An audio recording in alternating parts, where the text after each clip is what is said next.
You know, it's pretty hard to imagine modern life without television. It totally changed everything from our culture to our politics. But the story of how it was invented? Oh, it's way more dramatic than you'd think. So let's dive in and get the real story behind the screen. So who really invented this thing? Well, it's not a simple one-name answer. It's actually this incredible story of a lone genius, a teenage farm boy, who went head-to-head with one of the biggest, most powerful corporations of the 20th century. We're talking a real battle of ideas, patents, and just pure determination. Okay, so before we get to the electronic TV we all know and love today, the very first attempts at sending moving pictures were, well, they were mechanical. I want you to picture these clunky, whirring discs and all sorts of complicated machinery just trying to capture and recreate an image.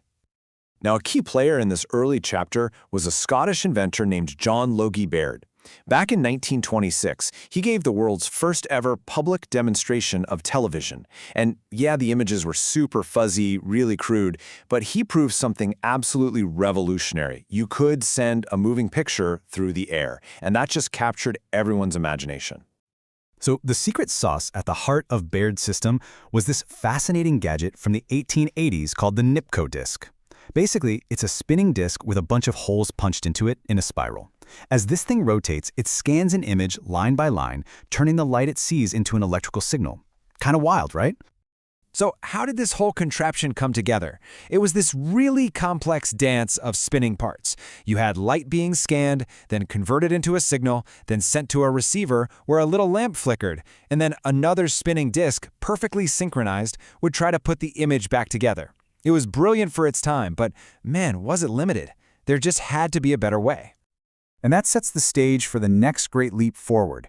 And it didn't come from some fancy corporate lab. Nope, it came from the mind of a young farm boy out in Utah who had this totally revolutionary vision, an all-electronic system with zero moving parts.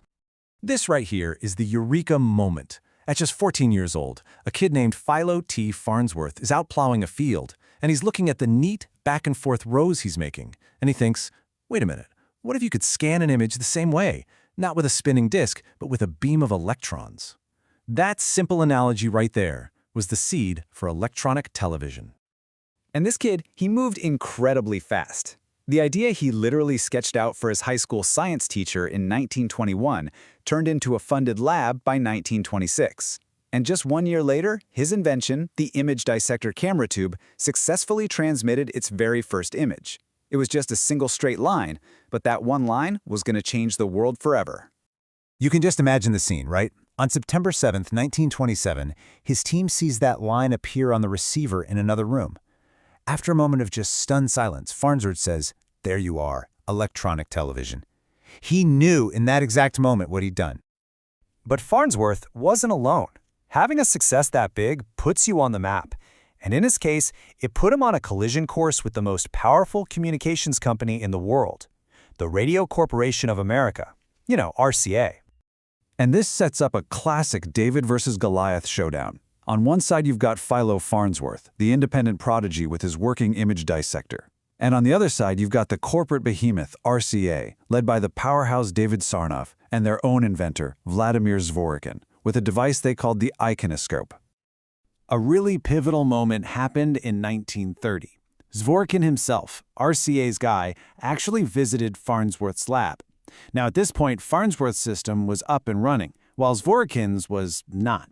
He was apparently so impressed by what he saw, his team started trying to copy the device to figure it out. RCA's David Sarnoff saw the threat, and he tried to solve it the old-fashioned way, with money. In 1931, he offered Farnsworth $100,000 for all his patents. That was a huge amount of money back then. But Farnsworth flat out refused. He wasn't about to just sell his dream. And that refusal? It basically kicked off a brutal, decade-long legal war. RCA filed a lawsuit claiming their inventor, Zworykin, had the idea first. So the question for the courts was simple. Who truly invented electronic television? The whole legal battle really came down to the timeline.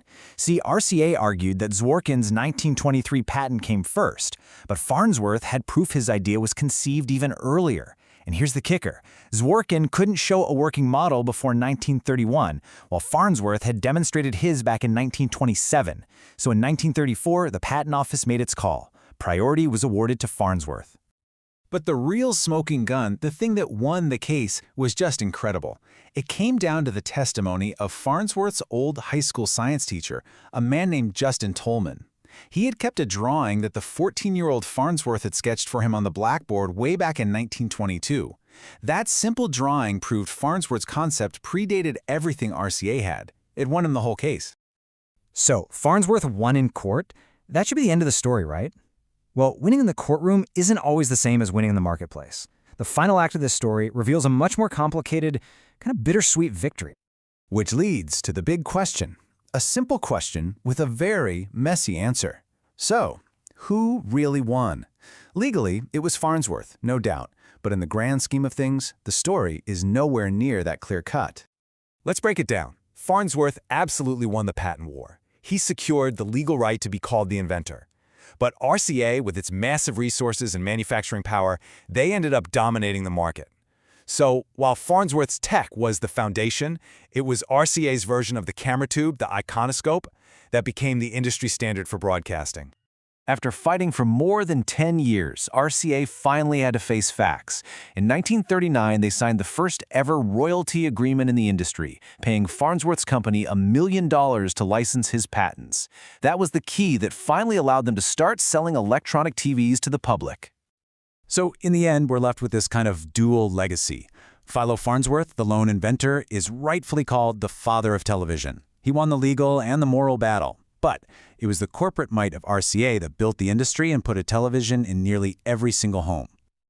And that leaves us with one last thing to think about. In this clash between pure invention and commercial power, what really defines who won? Does the name on the patent matter more than the name on the product everyone buys? It's a question that echoes through the history of technology, from those farm fields in Idaho all the way to the screen you're watching this on right now.